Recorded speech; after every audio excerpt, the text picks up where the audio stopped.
Alors, la communication où le bébé échange réellement et cherche à être en interaction avec l'adulte, avec son parent, avec la personne qui est en face de lui, elle commence très tôt dans la vie.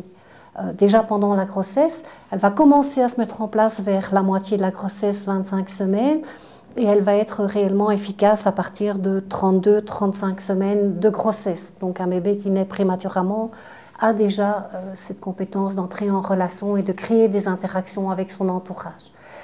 Ça, c'est vraiment pour communiquer. Maintenant, le langage du bébé, c'est aussi tous les signes qu'il donne, et ça, c'est déjà bien avant.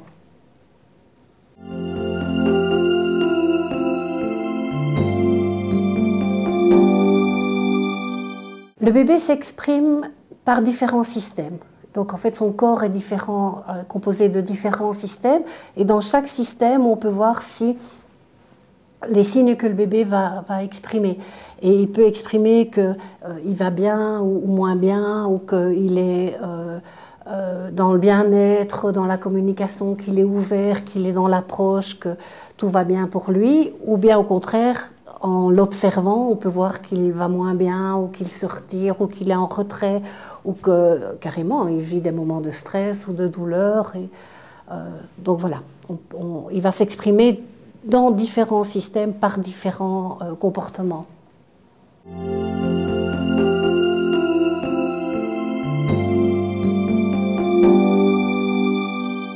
Donc c'est dans l'observation, on va voir si le bébé est disponible pour entrer en relation.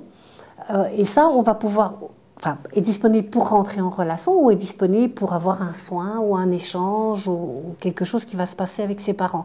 Et ça, on va le voir quand on l'observe. Donc quand on observe le bébé, on peut observer par exemple on va beaucoup voir sur son visage, et puis on va voir aussi dans ses gestes.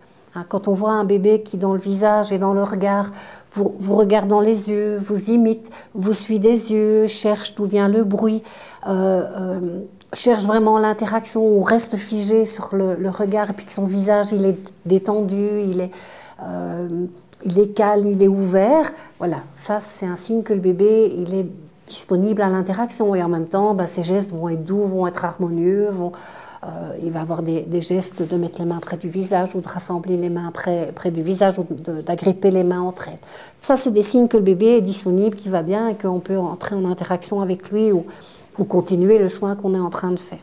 Si par contre on voit que le bébé se crispe, donc même avant de pleurer, il détourne le regard, il ne veut plus être en relation, il va avoir un regard fouillant, il va fermer les yeux même, ou faire des grimaces, avoir les lèvres toutes fines, serrer les mâchoires. Ou alors on voit qu'au niveau des gestes, il commence à s'agiter, à avoir des gestes incoordonnés, à étendre les doigts, à étendre les pieds. Ça, il est en train de nous dire que là, il est plus disponible et qu'il est en train de se retirer et que ce qui se passe ne lui convient pas ou plus et qu'il faut attendre ou changer de façon de faire. Voilà, mais en tout cas, il nous dit là, ça va pas trop, quoi. Ça va pas trop, et puis si on ne le voit pas, il va pleurer, il va se désorganiser, comme on dit, de plus en plus.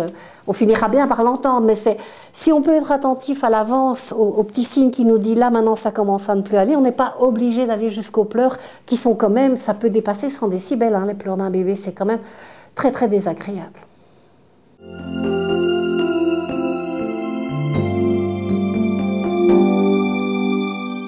Alors la théorie synactive, c'est une théorie qui a été développée par Madame Hals, qui est psychologue et qui est une élève de Brazelton.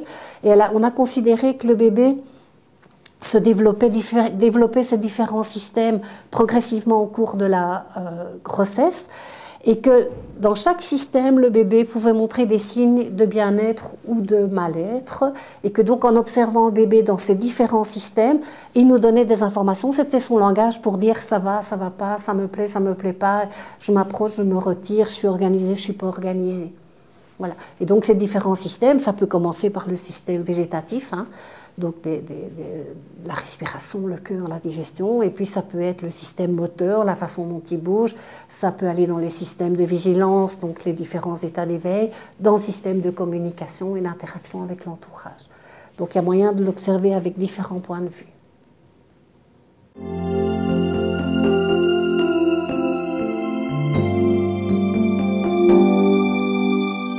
Chez le bébé prématuré, c'est essentiel parce qu'on a montré que le stress pouvait donner des moments où le cerveau était moins oxygéné avec des conséquences sur le développement cérébral. Donc on a vraiment vu qu'en prenant soin du bébé prématuré, en limitant les signes de stress, eh ben, le bébé se développait mieux dans le système médical.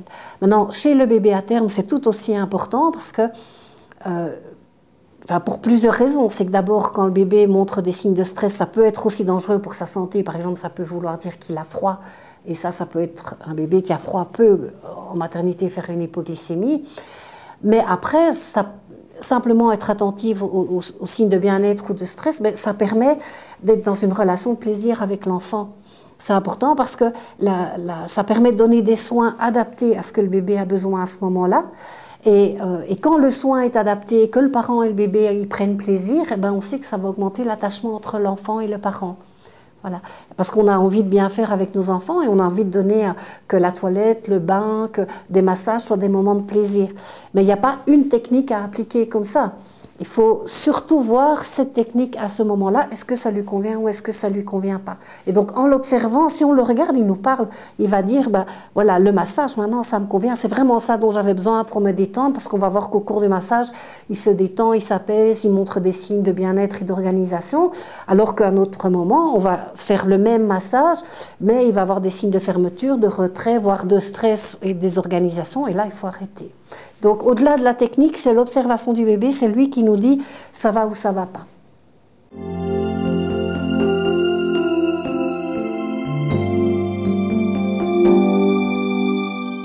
Observer les bébés.